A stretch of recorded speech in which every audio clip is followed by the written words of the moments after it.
Everyone, this is Shamsraja. I hope you are all doing great. तो आज हम फिर से स्टार्ट करने जा रहे हैं यूपी ट्रिपल एससी के अंतर्गत आने वाले फार्मासिस्ट एग्जाम का जो सिलेबस है हमारा, उसका बायोकेमिस्ट्री का पार्ट हम आज देखेंगे। तो आज का हमारा पहला क्वेश्चन है कि biochemistry mainly deal with the study of. Biochemistry mainly जो है कि क्या डील करता है। फर्स्ट ऑप्शन है chemical process in living organism, या ओनली इनऑर्गेनिक सब्सटेंसेस, या फिजिकल लॉ ओनली, या एस्ट्रोनॉमी। कौन सा ऑप्शन इसमें सही लग रहा है आपको? क्या लग रहा है आपको, कौन सा करेक्ट ऑप्शन होगा इसमें?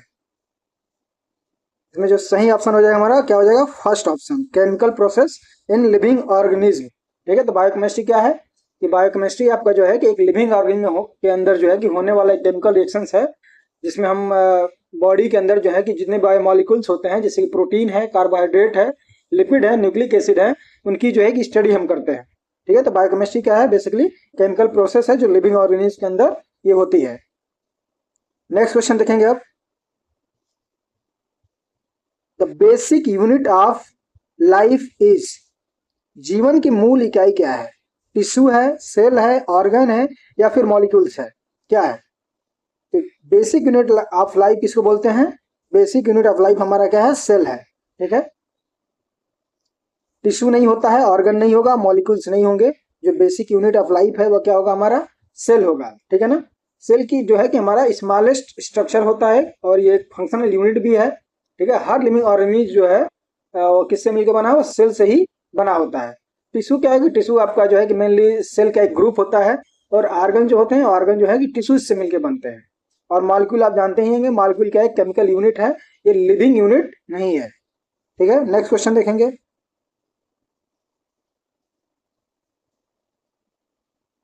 PH value of human blood approximately. PH value of human blood approximately कितना होता है? 5.5 होता है, या 6.0 होता है, या फिर 7.4 होता है, या फिर जो है कि आपका 8.5 होता है? क्या लग रहा है आपको? ह्यूमन ब्लड का जो नॉर्मली पीएच होता है वो आपका 7.4 होता है। बेसिकली 7.35 से लेकर के 7.4 तक जो है कि ये होता है। ठीक है, तो इसमें जो करेक्ट ऑप्शन हमारा हो जाएगा वो क्या हो जाएगा? Third option, 7.4। नेक्स्ट क्वेश्चन देखेंगे। Glucose is classified as monosaccharide, disaccharide, polysaccharide, या फिर ऑलिगोसैकेराइड? क्या लग रहा है आपको? ग्लूकोज जो है किस कैटेगरी में आता है, यानी किस क्लास में आता है? ये इसका वर्ग क्या है? मोनोसैकेराइड है, या फिर डाइसैकेराइड है, या फिर पॉलीसैकेराइड है, या फिर ऑलिगोसैकेराइड है? ग्लूकोज क्या है?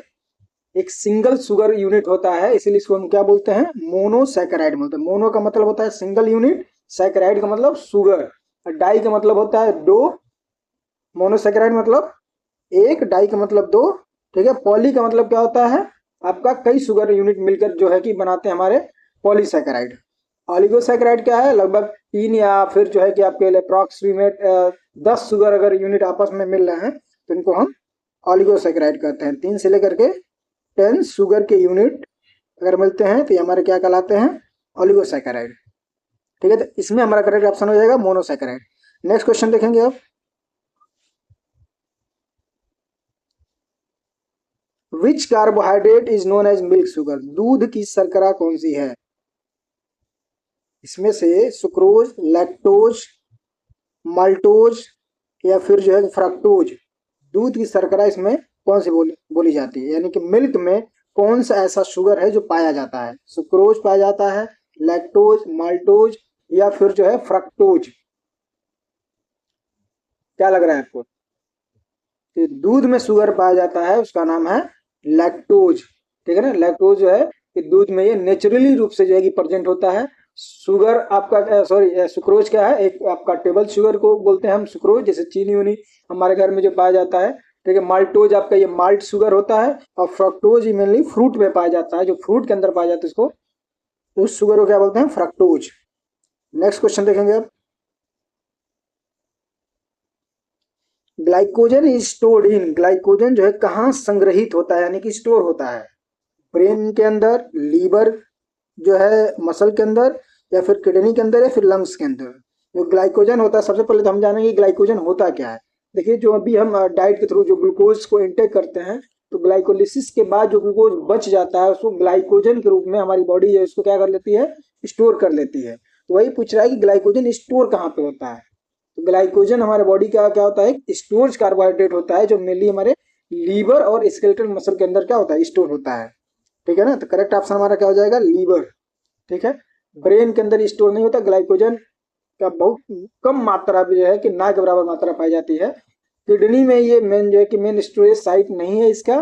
ठीक है, लंग्स के अंदर ये स्टोर नहीं होता है। तो जो करेक्ट ऑप्शन हमारा क्या हो जाएगा, लीवर एंड मसल।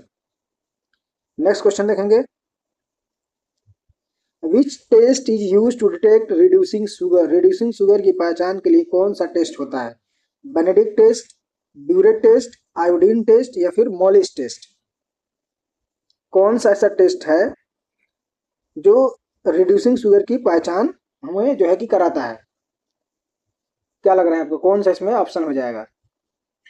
इसमें जो करेक्ट ऑप्शन हमारा क्या हो जाएगा, बेनेडिक्ट टेस्ट। बेनेडिक्ट टेस्ट जो है रिड्यूसिंग शुगर का टेस्ट है।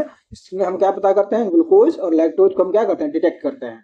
ठीक है ना, इसमें क्या हो जाएगा हमारा बेनेडिक्ट टेस्ट। ब्यूरेट टेस्ट क्या है, ब्यूरेट टेस्ट बेसिकली आपका प्रोटीन टेस्ट होता है, ये प्रोटीन के लिए यूज किया जाता है।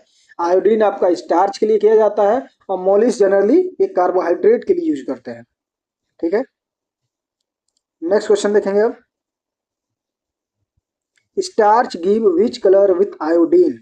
स्टार्च आयोडीन के साथ में कौन सा कलर देता है, ये आपको बताना है। रेड, ब्लू, टू ब्लैक या फिर येलो या फिर ग्रीन। स्टार्च का जब हम टेस्ट करते हैं तो वो आयोडीन के साथ में कौन सा कलर देता है, ये आपको बताना है। तो स्टार्च का जो है आयोडीन के साथ में जो कलर होता है वो क्या होता है, ब्लू ब्लैक कलर होता है। ठीक है ना, आयोडीन स्टार्च के जो है कि माइलोज पार्ट के साथ क्या करता है, ये ब्लू ब्लैक कॉम्प्लेक्स बना लेता है। जो माइलेज जो पार्ट होता है हमारा, उसी के साथ में उसका क्या बनता है, कॉम्प्लेक्स बनता है। और कॉम्प्लेक्स बनने के बाद जो है जो कलर दिखाई देता है हमको, वो ब्लू ब्लैक कलर के आसपास जो है हमको दिखाई देता है। ठीक है ना, नेक्स्ट क्वेश्चन देखेंगे अब, प्रोटीन आर पॉलीमर। आप प्रोटीन किसके पॉलीमर होते हैं, फैटी एसिड के, अमीनो एसिड्स के, या फिर ग्लूकोज के, या फिर जो है न्यूक्लियोटाइड के। मेनली इसमें पूछ रहा है कि प्रोटीन जो है वो किससे मिलके बना होता है, ये आपको बताना किसके पॉलीमर होते हैं ये। करेक्ट ऑप्शन क्या हो जाएगा हमारा इसमें, क्या लग रहा है आपको। इसमें करेक्ट ऑप्शन हमारा हो जाएगा अमीनो एसिड्स। ठीक है, अमीनो एसिड से जो है मिलकर के हमारा क्या बनता है, प्रोटीन बनता है। लेकिन प्रोटीन जो है अमीनो एसिड के क्या होते हैं, लॉन्ग चेन से बनते हैं। उनको आपस में क्या होता है, पॉलीपेप्टाइड बॉन्ड बनता है, जिसकी वजह से तमाम अमीनो एसिड जो आपस में जुड़ते हैं और प्रोटीन का क्या करते हैं, निर्माण करते हैं। फैटी एसिड क्या है आपका, फैटी एसिड बेसिकली आपका लिपिड के ये कंपोनेंट होते हैं। ग्लूकोज पता ही आपको, ये कार्बोहाइड्रेट यूनिट है, मोनोसैकेराइड बोलते हैं इसको। न्यूक्लियोटाइड आपका जो है न्यूक्लिक एसिड में पाया जाता है, जैसे डीएनए आरएनए के यूनिट्स होते हैं ये न्यूक्लियोटाइड। करेक्ट ऑप्शन में हमारा क्या हो जाएगा, अमीनो एसिड्स। नेक्स्ट क्वेश्चन अब देखेंगे,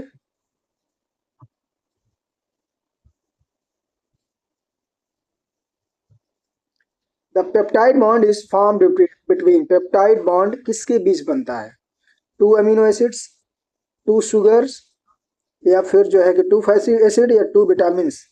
जो पेप्टाइड बॉन्ड होता है ये बेसिकली पूछ रहा है किन के बीच में बनता है। देखिए, अभी हमने बात किया है कि जब जो है कि एक अमीनो एसिड के एमिनो ग्रुप जो है कि और दूसरे के कार्बोक्सिल ग्रुप के बीच में क्या बनता है, पेप्टाइड बॉन्ड बनता है। ठीक है ना, तो दो अमीनो एसिड के ये बीच में बनता है। तो करेक्ट ऑप्शन हमारा क्या हो जाएगा, टू अमीनो एसिड। ठीक है, अमीनो एसिड के अमीनो ग्रुप और दूसरे के कार्बोक्सिल जो ग्रुप होते हैं उनके बीच क्या बनता है, हमारा पेप्टाइड बॉन्ड बनता है। ठीक है, दूसरा ऑप्शन है आपका टू शुगर। तो दो शुगर के बीच में कौन सा बॉन्ड बनता है, ये याद कर लीजिए, ग्लाइकोसिडिक बॉन्ड बनता है। जब एक ग्लूकोज दूसरे ग्लूकोज के साथ में जब जुड़ेगा तो कौन सा बॉन्ड बनेगा, ग्लाइकोसिडिक बॉन्ड बनेगा। अब फैटी एसिड का जो बॉन्ड होता है उन फैटी एसिड के बीच में कौन सा बॉन्ड बनता है, पेप्टाइड बॉन्ड बनता है। सॉरी, फैटी एसिड के बीच में पेप्टाइड बॉन्ड नहीं बनता है। ठीक है ना, तो पेप्टाइड बॉन्ड कहाँ बनता है, शुगर के टू अमीनो एसिड के बीच में बनता है। ठीक है, विटामिन के बीच में ऐसा बॉन्ड नहीं होता है। नेक्स्ट क्वेश्चन देखेंगे, biuret test is use to detect. Biuret test ये ऊपर हमने देखा है अभी। ब्यूरेट टेस्ट किसके लिए परफॉर्म करते हैं हम, बताइए। ब्यूरेट टेस्ट बेसिकली होता है हमारा प्रोटीन के लिए, हमने ऊपर बात किया है इसके बारे में। ब्यूरेट टेस्ट प्रोटीन और पेप्टाइड्स में जो प्रेजेंट जो बॉन्ड होता है हमारा पेप्टाइड बॉन्ड, जिसको पेप्टाइड बॉन्ड ये होता है हमारा CONH, ये क्या होता है हमारा, यही पेप्टाइड बॉन्ड होता है, ठीक है ना। इसी को डिटेक्ट करता है, ठीक है। कॉपर सल्फेट हो गया आपका एल्कलाइन मीडियम में वायलेट या पर्पल कलर देता है, अगर जो है कि प्रोटीन क्या प्रेजेंट होता है। तो अगर प्रोटीन प्रेजेंट हो तो कॉपर सल्फेट एल्कलाइन मीडियम में क्या करेगा, वायलेट पर्पल कलर का जो है कि हमको ये डिटेक्शन देता है, ठीक है। ब्यूरेट टेस्ट किसके लिए हो जाएगा, प्रोटीन के लिए।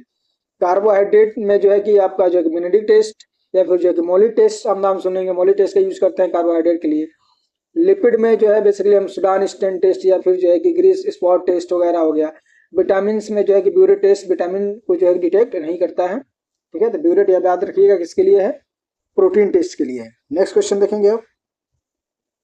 Albumin is a type of, albumin किस प्रकार का प्रोटीन है, structural protein, transport protein, storage protein या फिर जो है कि हार्मोन। एल्बुमिन आपका क्या है, ट्रांसपोर्ट प्रोटीन है ये। एल्बुमिन क्या है, ट्रांसपोर्ट प्रोटीन। क्यों है ये, एल्बुमिन जो है कि ब्लड प्लाज्मा का मेजर प्रोटीन होता है।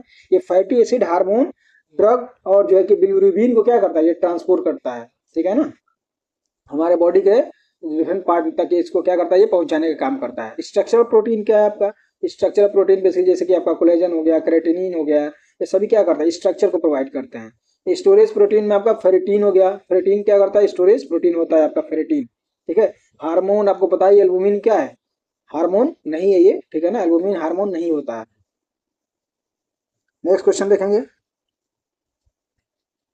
Lipid are soluble in, lipid किसमें सॉल्युबल होता है, वाटर में, ऑर्गेनिक सॉल्वेंट में, एसिड में या फिर जो है कि एल्कली में। आप पढ़े होंगे विटामिन में जैसे पढ़ते हैं ना, WBC, वाटर सॉल्युबल विटामिन कौन से हैं, B और C। बाकी जो आपके A, D, E, K है सभी क्या है आपके फैट सॉल्युबल है, ठीक है ना। तो लिपिड सॉल्युबल आपका क्या है, लिपिड किसमें घुलते हैं, वाटर में, ऑर्गेनिक सॉल्वेंट में, एसिड में या फिर एल्कली में, बताइए।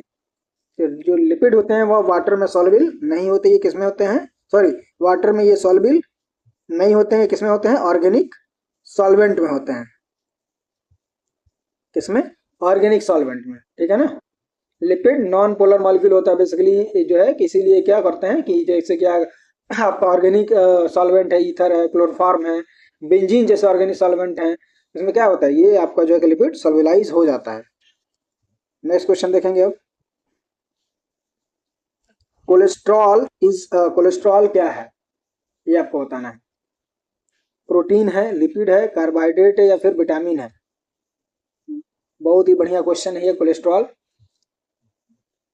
कोलेस्ट्रॉल बेसिकली देखिए आपका, आप पढ़े होंगे आप, LDL होता है, HDL होता है, BLDL होता है, low density lipoprotein, high density lipoprotein, very low density lipoprotein, ठीक है। ये सभी जो है कि मिलकर आप क्या बनाते हैं, कोलेस्ट्रॉल बनाते हैं। इसको आप गुड कोलेस्ट्रॉल बोलते हैं, ये आपका बैड कोलेस्ट्रॉल है। तो ये पूछ रहा है कि कोलेस्ट्रॉल क्या है, प्रोटीन है, लिपिड है, कार्बोहाइड्रेट है या फिर विटामिन है। तो कोलेस्ट्रॉल आपका क्या है, एक लिपिड है ये। नेक्स्ट क्वेश्चन देखेंगे। Which lipid are major component of cell membrane, कोशिका झिल्ली का मुख्य घटक कौन सा लिपिड है। कोशिका झिल्ली यानी कि जो है कि हमारा सेल मेम्ब्रेन का मुख्य घटक, मेजर कंपोनेंट पूछ रहा है क्या है, ट्राइग्लिसराइड है, फास्फोलिपिड है या फिर जो है कि स्टेरॉइड है या फिर वैक्स है, ये आपको बताना है। करेक्ट ऑप्शन इसमें हमारा क्या हो जाएगा, फास्फोलिपिड्स, ठीक है ना। जो उसका सेल मेम्ब्रेन का जो मेजर कंपोनेंट हमारा क्या है, फास्फोलिपिड है। क्यों है, सेल मेम्ब्रेन जो है मेनली क्या होते हैं, वो फास्फोलिपिड बाइलेयर से बनी होती है, इसीलिए इसमें हमारा जो करेक्ट ऑप्शन हो जाएगा फास्फोलिपिड हो जाएगा। ट्राइग्लिसराइड नहीं होगा क्योंकि एनर्जी स्टोरेज के लिए ये होते हैं, ठीक है। स्टेरॉइड आपका बेसिकली जो है कि मेम्ब्रेन में कोलेस्ट्रॉल होता है, लेकिन ये मेजर कंपोनेंट फास्फोलिपिड नहीं है, ठीक है ना। वैक्स क्या है आपका, प्रोटेक्टिव कोटिंग में मिलता है, प्रोटेक्टिव कोटिंग मटेरियल है ये। नेक्स्ट क्वेश्चन देखेंगे अब। एंजाइम आर, एंजाइम्स क्या होते हैं, कैटलिस्ट होते हैं, हार्मोन होते हैं, विटामिन होते हैं या फिर जो है कि लिपिड होते हैं, क्या होते हैं एंजाइम्स।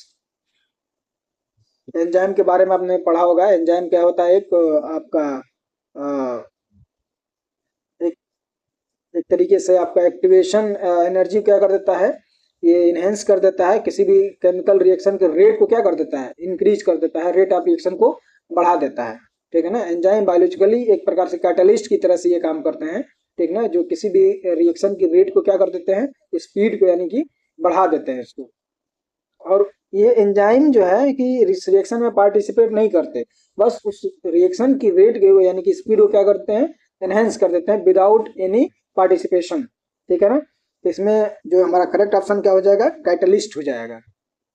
नेक्स्ट क्वेश्चन देखेंगे अब, enzyme increase reaction rate by increasing temperature, lowering activation energy, या फिर इंक्रीजिंग प्रेशर, या फिर जो है कि इंक्रीजिंग वॉल्यूम। जो एंजाइम जो होते हैं वह क्रिया की दर कैसे बढ़ाते हैं, किस तरीके से बढ़ाते हैं, क्या करके। जो एंजाइम है वो आपका वो एक्टिवेशन एनर्जी कम कर देता है, जिससे रिएक्शन जल्दी क्या हो जाता है, कंप्लीट हो जाता है, ठीक है ना। तो क्या करें, इसमें करेक्ट ऑप्शन हो जाएगा lowering activation energy. Next question देखेंगे अब,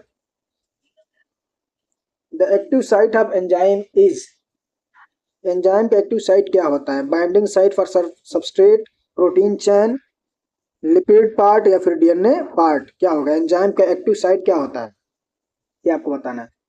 एंजाइम का जो एक्टिव साइट होता है हमारा क्या होता है, बाइंडिंग साइट उसको बोलते हैं, ठीक है ना। सबस्ट्रेट के लिए क्या होता है, एक बाइंडिंग साइट होता है। एक्टिव साइट एंजाइम का वो रीजन है जहाँ पे सबस्ट्रेट बाइंड करता है और रिएक्शन जो है कि क्या होती है उसके बाद से प्रोसीड होती है। नेक्स्ट क्वेश्चन देखेंगे अब, competitive inhibitor act by, competitive inhibitor कैसे कार्य करता है, binding to active site, destroying enzyme या इंक्रीजिंग एंजाइम एक्टिविटी, या फिर ब्रेकिंग बॉन्ड। जो कम्पिटिटिव इनहिबिटर होता है कैसे काम करता है बताइए। जो कम्पिटिटिव इनहिबिटर होते हैं वो क्या करते हैं, बाइंडिंग साइट को जो है क्या करते हैं, बाइंडिंग टू एक्टिव साइट, ठीक है ना। कम्पिटिटिव इनहिबिटर सबस्ट्रेट के साथ में क्या करते हैं, एक्टिवली एक्टिव साइट के लिए जो क्या करते हैं, ये कंपीट करते हैं, ठीक है ना। जो हमारा एक्टिव साइट होता है उसके साथ में क्या करते हैं, कंपीट करते हैं, ठीक है ना, जहाँ पे जो बाइंडिंग साइट होता है वहां पर जो है।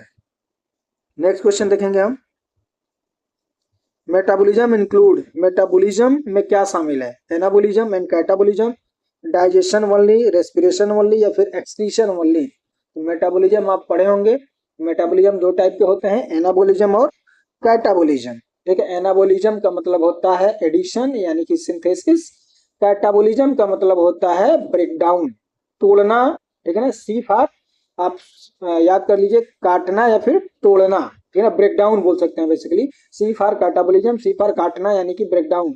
एनाबॉलिज्म का मतलब होता है एडिशन यानी कि सिंथेसिस यानी कि रिएक्शन का क्या होना, सिंथेसिस होना, ठीक है। करेक्ट ऑप्शन हो जाएगा हमारा anabolism and catabolism. Next question देखेंगे अब, ग्लाइकोलिसिस अकरिंग, ग्लाइकोलिसिस कहाँ होती है, साइटोप्लाज्म में, न्यूक्लियस में, माइटोकॉन्ड्रिया में, या फिर जो है राइबोसोम के अंदर, कहाँ पे होता है बताइए। Nucleus, mitochondria, ribosome. Glycolysis occurs in, glycolysis कहाँ होती है, ग्लाइकोलिसिस हमारी होती है साइटोप्लाज्म के अंदर।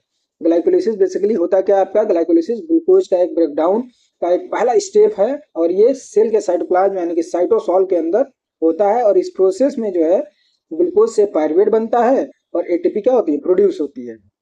ग्लाइकोलिसिस आपका स्टेप क्या है, ग्लूकोज से लेकर के पायरुवेट तक के बनने की प्रक्रिया को हम क्या, प्रोसेस को क्या बोलते हैं, ग्लाइकोलिसिस। नेक्स्ट क्वेश्चन देखेंगे, Krebs cycle occurring, Krebs cycle कहाँ पे चलती है हमारे बॉडी के अंदर, क्रेब्स साइकिल कहाँ पे चलती है ये आपको बताना है।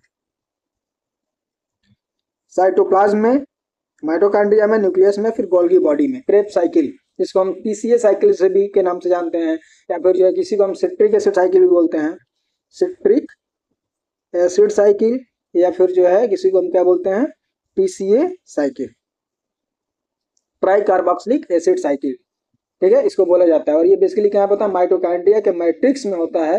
ये एटीपी प्रोडक्शन के लिए बहुत ही जरूरी जो है कि साइकिल है। तो कहाँ पे होता है ये, माइटोकॉन्ड्रिया के मैट्रिक्स के अंदर, याद रखेंगे माइटोकॉन्ड्रिया के मैट्रिक्स के अंदर होता है ये।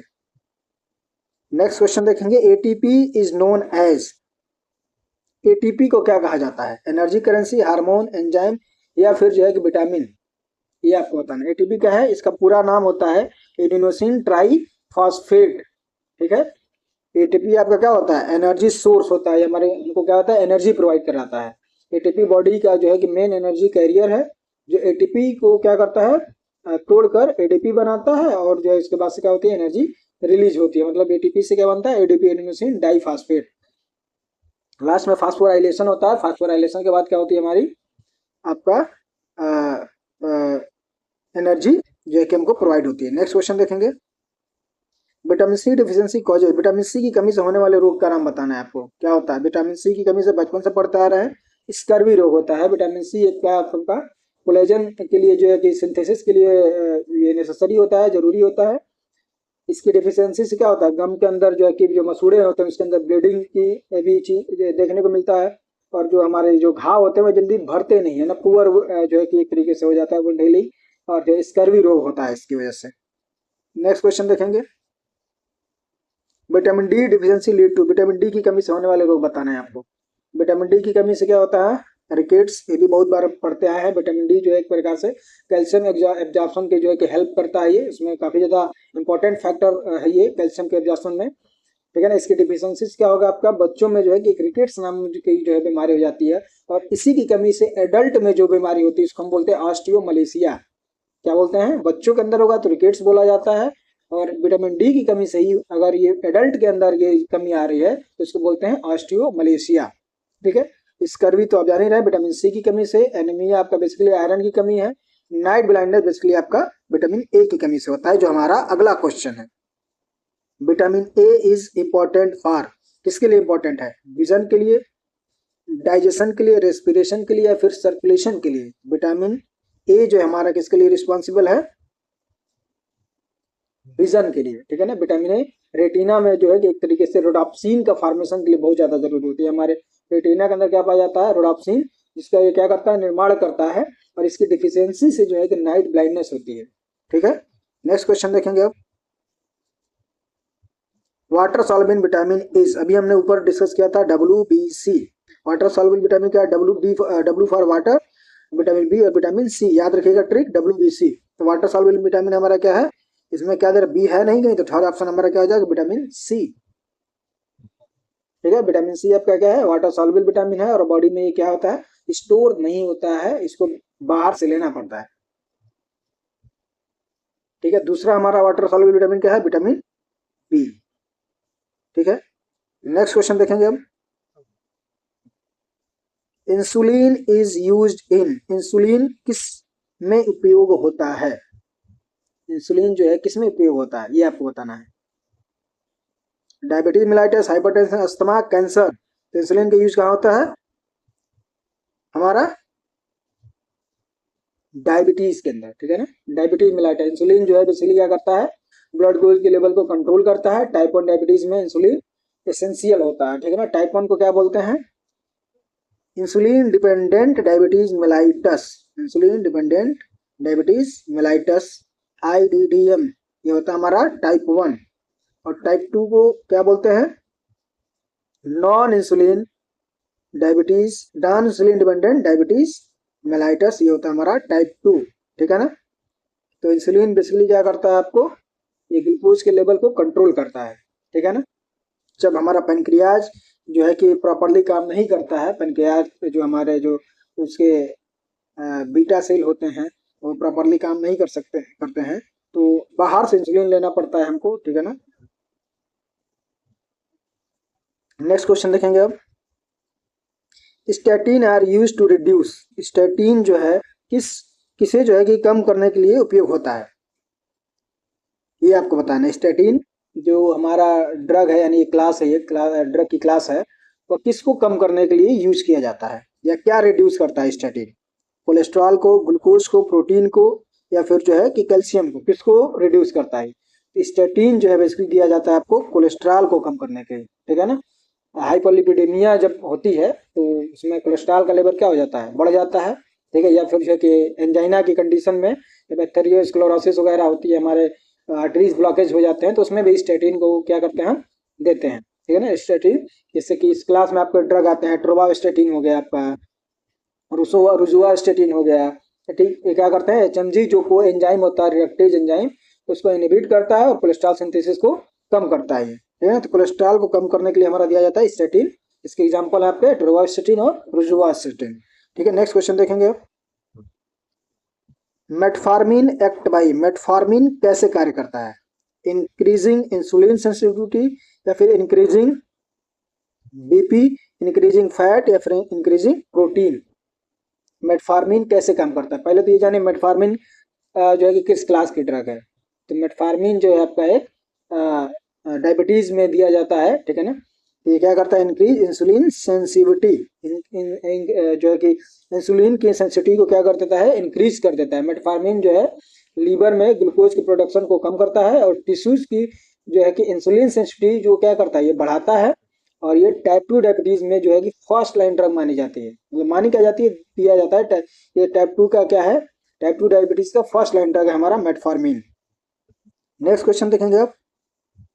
विच शुगर इज स्वीटेस्ट, सबसे मीठी शर्करा कौन सी है? ये आपको बताना है।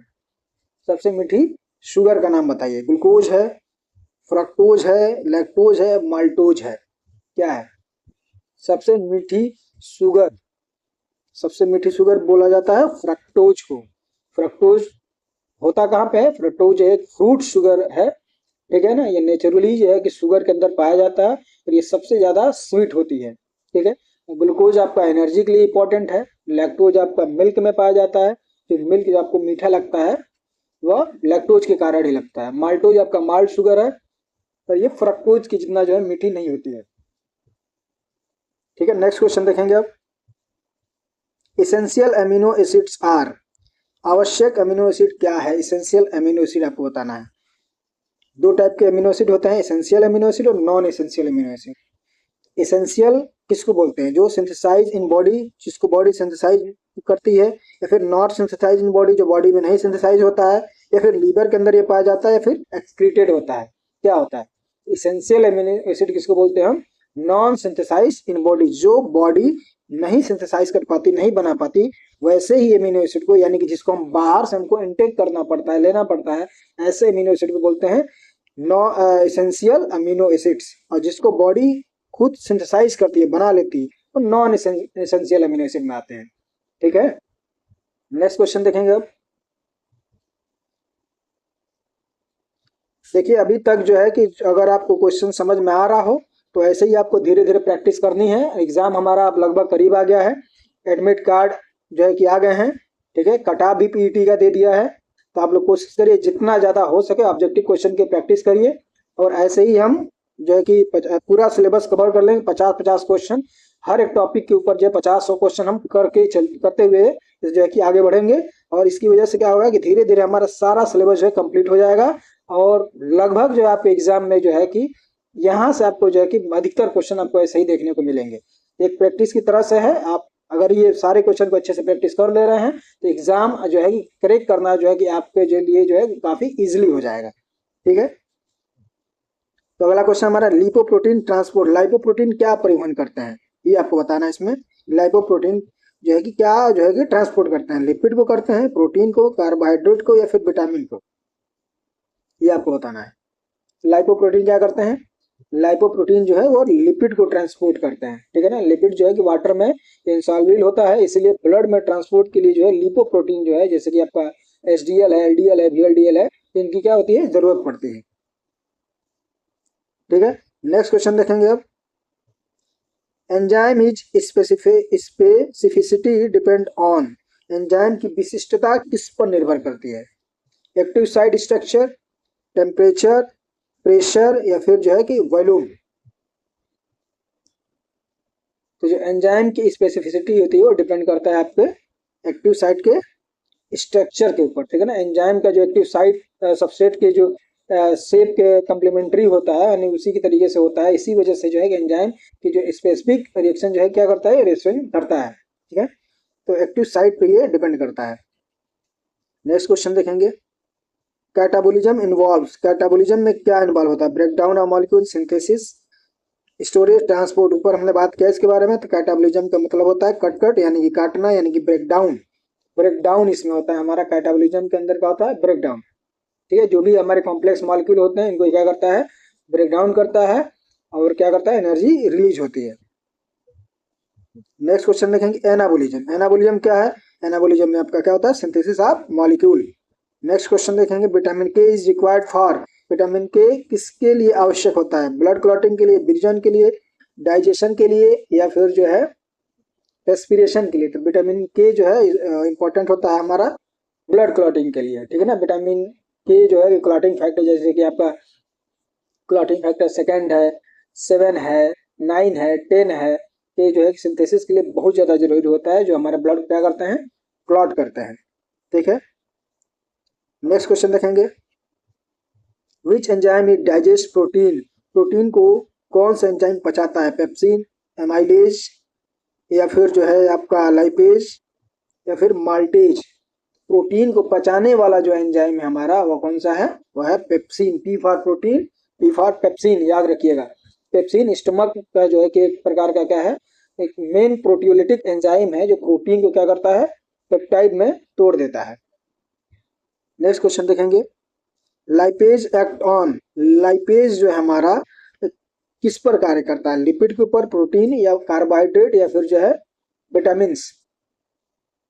तो लाइपेज किस पे काम करता है हमारा? लिपिड। एल फॉर लाइपेज और एल फॉर लिपिड। लाइपेज जो है कि हमारा ट्राइग्लिसराइड को क्या करता है? ये फैटी एसिड और ग्लिसरॉल में क्या करता है? ब्रेक डाउन कर देता है, ठीक है ना। जो भी हमारे ट्राइग्लिसराइड होते हैं, ग्लिसरॉल प्लस फैटी एसिड, ठीक है, इनको क्या करता है? ये ग्लिसरॉल में क्या कर देता है? तोड़ देता है। नेक्स्ट क्वेश्चन देखेंगे एमाइलेज एक्ट ऑन।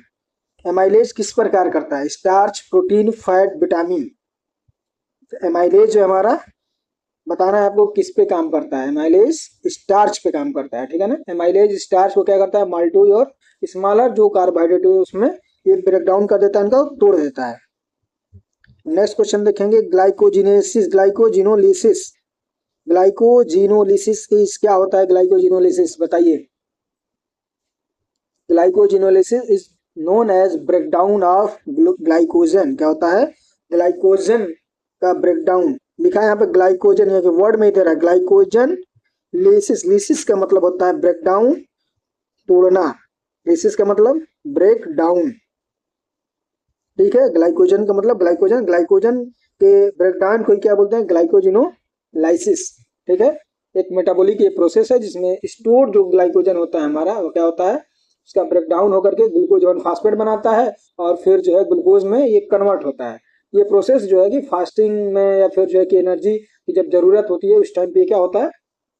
इसका ग्लाइकोजिनोलिसिस होता है, ठीक है। नेक्स्ट क्वेश्चन देखेंगे अब ग्लाइकोनियोजिनेसिस।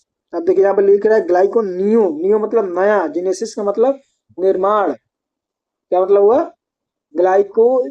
ग्लाइकोनियोजिनेसिस शब्द को ध्यान समझिएगा। ग्लाइको का मतलब क्या हुआ?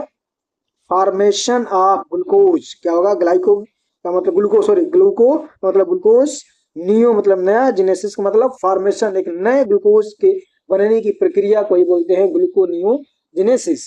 ग्लूकोनियोजिनेसिस में बॉडी नॉन कार्बोहाइड्रेट सोर्स जैसे कि हमारा एमिनो एसिड है, लैक्टेट है, ग्लिसरॉल है, ठीक है ना, इससे क्या बनाती है? ग्लूकोज बनाती है, ठीक है। ये मेनली आपका कहाँ पे होता है? लीवर के अंदर ये होता है। नेक्स्ट क्वेश्चन देखेंगे आप cholesterol is precursor of. Cholesterol किसका पूर्ववर्ती है, यानी प्रिकर्सर है, ये आपको बताना है। Steroid hormone, protein, carbohydrate, enzymes, किसका? तो कोलेस्ट्रॉल जो हमारा क्या होता है? ये प्रिकर्सर होता है हमारा किसका? स्टेरॉइड हार्मोन का, ठीक है ना। कोलेस्ट्रॉल से स्टेरॉइड हार्मोन जैसे कि आपका कार्टिसोल है, एल्डोस्टेरोन है, एस्ट्रोजन है, प्रोजेस्टेरॉन है, टेस्टोस्टेरोन है, ये सभी क्या होता है? बाइल एसिड और विटामिन डी बनाते हैं, ठीक है ना। नेक्स्ट क्वेश्चन देखेंगे which vitamin deficiency causes anaemia. किस विटामिन की कमी से जो है एनीमिया होता है? विटामिन B12, ए, डी और सी, किसकी कमी से? तो विटामिन B12 की कमी से जो है क्या होता है? हमको एनीमिया होता है, ठीक है ना। विटामिन B12 बेसिकली जो है आपका ये डीएनए सिंथेसिस हो गया और आरबीसी फॉर्मेशन के लिए क्या होते हैं? बहुत ज़्यादा जरूरी होते हैं, और इसी कमी से ही जो है क्या होता है? मेगलोब्लास्टिक एनीमिया बोलते हैं इसको, ठीक है ना, वो हमको देखने को मिलता है। नेक्स्ट क्वेश्चन देखेंगे अब which enzyme is present in saliva. Saliva के अंदर कौन सा जो है कि एंजाइम प्रेजेंट होता है, ये आपको बताना है। एमाइलेज, लाइपेज, पेप्सिन, या फिर ट्रिप्सिन। तो जो सलाइवा यानी कि हमारा जो लार होता है, मुंह के अंदर सलाइवा होती है, सलाइवरी ग्लैंड से सेक्रेट होता है ये, तो यही पूछ रहा है उसके अंदर कौन सा एंजाइम होता है, और ये एंजाइम आपका जो है खाने को पचाने में जो है काफी ज्यादा हेल्प करता है, ठीक है ना। जैसे कि आपका सलाइवरी एमाइलेज जो है कि होता है इसमें, फर्स्ट ऑप्शन एमाइलेज, जिसको हम टाइलिन भी बोलते हैं। ये माउथ में क्या करते हैं, स्टार्च को क्या करता है, ये तोड़ने का, इनके डाइजेशन करने का काम करता है ये, ठीक है। नेक्स्ट क्वेश्चन देखेंगे अब, डीएनए कंटेन, डीएनए में क्या होता है, जेनेटिक इंफॉर्मेशन, एनर्जी, हार्मोन, या फिर जो है लिपिड। आपको पता ही है जेनेटिक इंफॉर्मेशन, इसमें क्या होगा डीएनए में, जेनेटिक इंफॉर्मेशन। डीएनए का पूरा नाम होता है deoxy nucleic acid, ribo, RNA का होता है राइबो न्यूक्लिक एसिड, और डीएनए का होता है डीऑक्सी राइबो न्यूक्लिक एसिड। ये इसमें क्या पाया जाता है, जेनेटिक इंफॉर्मेशन जो हमारे सारे होते हैं, हेरिडिटरी मटेरियल है ये हमारा डीएनए, तो जितने भी हमारे जेनेटिक इंफॉर्मेशन है सब इसके अंदर पाए जाते हैं। और ये जो है कि जीन हो गया आपका, जेनेटिक इंस्ट्रक्शन को क्या करता है, स्टोर करके रखता है। नेक्स्ट क्वेश्चन देखेंगे, RNA is involve in, RNA किसमें शामिल होता है, प्रोटीन सिंथेसिस में, या फिर जो है कि फैट के मेटाबॉलिज्म में, विटामिन के स्टोरेज में, या फिर डाइजेशन में। तो आरएनए क्या होता है, राइबो न्यूक्लिक एसिड, और इसका मेनली काम होता है क्या चीज करना, प्रोटीन की सिंथेसिस कराना। और ये आरएनए जो है आपके मेनली जो है पाए जाते हैं 3 टाइप के, एमआरएनए, टीआरएनए और आरआरएनए। एम का मतलब होता है आपका मैसेंजर आरएनए, ठीक है, और टी का मतलब होता है ट्रांसपोर्टर आरएनए, और आर का मतलब राइबोसोमल आरएनए। तीनों मिलकर क्या करते हैं, प्रोटीन की सिंथेसिस करते हैं, यानी कि ट्रांसलेशन करते हैं, ठीक है ना, ट्रांसलेशन को ही कंप्लीट करते हैं। नेक्स्ट क्वेश्चन देखेंगे, सैचुरेटेड फैट कंटेन, संतृप्त, सैचुरेटेड को हिंदी में कहते हैं संतृप्त वसा में क्या होता है, सैचुरेटेड फैट में no double bond, double bond या ट्रिपल बॉन्ड, या फिर आयनिक बॉन्ड। सैचुरेटेड में कौन सा बॉन्ड पाया जाता है, single bond, double bond, triple bond, या फिर आयनिक बॉन्ड। सैचुरेटेड में कोई बॉन्ड नहीं पाया जाता है, ठीक है ना। सैचुरेटेड फैटी एसिड में कार्बन एटम के बीच सिर्फ सिंगल बॉन्ड होता है, कोई डबल बॉन्ड, कोई ट्रिपल बॉन्ड नहीं होता है, ठीक है ना। इसमें क्या होता है, सिंगल बॉन्ड पाया जाता है। Saturated, yes for saturated, yes for single bond, ठीक है, याद रखिएगा। जैसे कि आपका सैचुरेटेड का एग्जांपल आप जैसे कि हो सकता है आपका, जैसे कि पल्मेटिक एसिड है, स्टेरिक एसिड है, ये सभी क्या है आपके सैचुरेटेड फैटी एसिड होते हैं, सैचुरेटेड फैट्स होते हैं। नेक्स्ट क्वेश्चन देखेंगे, unsaturated fat contain, unsaturated fat में क्या होता है, double bond, no double bond, triple bond, या फिर आयनिक बॉन्ड। अनसैचुरेटेड में क्या होता है हमारा, डुअल बॉन्ड पाया जाता है, ठीक है। अनसैचुरेटेड में डुअल बॉन्ड पाया जाता है हमारा। जो भी हमारे अनसैचुरेटेड फैटी एसिड होते हैं, जैसे कि आपका कार्बन हो गया, कार्बन कार्बन डबल बॉन्ड ऐसे पाया जाएगा। यहाँ पे आपका कार्बन कार्बन सिंगल बॉन्ड है, और अनसैचुरेटेड में क्या आपका कार्बन कार्बन डुअल बॉन्ड होता है। जैसे एग्जांपल आपका हो गया, जैसे कि ओलिक एसिड है, ओलिक एसिड हो गया, ठीक है, लिनोइक एसिड हो गया आपका, लिनोलिक एसिड, ठीक है ना। ये सभी क्या होते हैं हमारे आपके अनसैचुरेटेड फैटी एसिड होते हैं, और इसमें डबल बॉन्ड पाया जाता है, ठीक है। नेक्स्ट क्वेश्चन देखेंगे आप, आज का आखिरी क्वेश्चन हमारा, enzyme denaturation occur due to, enzyme denaturation किस कारण होता है, ये आपको बताना है। High temperature, low pressure, low volume, या फिर न्यूट्रल पीएच। हाई टेम्परेचर इसमें क्या हो जाएगा हमारा, करेक्ट ऑप्शन हो जाएगा। हाई टेम्परेचर एंजाइम की जो है, जो इसका जो 3D स्ट्रक्चर होता है उसको क्या कर देता है, ये डिस्ट्रॉय कर देता है, इसी क्या बोलते हैं, डीनेचुरेशन, ठीक है ना। उसके 3D स्ट्रक्चर को डिस्टर्ब कर देना, डिस्ट्रॉय कर देना। एक्टिव साइट क्या हो जाता है, चेंज हो जाता है, और एंजाइम क्या हो जाता है, इनएक्टिव हो जाता है, उस पर कोई भी सब्सट्रेट आकर के उस एंजाइम से बाइंड नहीं कर पाता, इसी को बोलते हैं एंजाइम डीनेचुरेशन, ठीक है। करेक्ट ऑप्शन हो जाएगा हाई टेम्परेचर। टेम्परेचर बढ़ेगा तो उसका जो 3D स्ट्रक्चर है और एक्टिव साइट है वो क्या हो जाएगा, चेंज हो जाएगा, डिस्टर्ब हो जाएगा, ठीक है ना। तो एंजाइम हमारा क्या हो जाएगा, डीनेचुरेशन हो जाएगा, ठीक है। तो आज हमने देखा यूपी ट्रिपल एससी के अंतर्गत जो सिलेबस है हमारा, उसका बायोकेमिस्ट्री का जो पार्ट है उसका हमने आज 50 क्वेश्चन आज हमने प्रैक्टिस करा है। अब बायोकेमिस्ट्री में ही और 50 क्वेश्चन हम नेक्स्ट वीडियो में कवर करेंगे। तब तक के लिए आपका बहुत बहुत धन्यवाद। आप इस चैनल को सब्सक्राइब कर लीजिए, ठीक है, लाइक करिए, शेयर करिए, और ऐसे ही जो है कि यूपी ट्रिपल एससी के जो भी हमारे क्वेश्चंस हैं फार्मासिस्ट के, वो सारे क्वेश्चन हम यहाँ पर प्रैक्टिस कर लेंगे। और विश्वास करिए आप, अगर ये आप प्रैक्टिस कर ले रहे हैं तो और आपको कहीं से कुछ भी देखने की जरूरत नहीं पड़ेगी। आप अपना सिलेबस कवर करिए, पढ़ते रहिए और क्वेश्चन आप जो है यहाँ से प्रैक्टिस करते रहिए।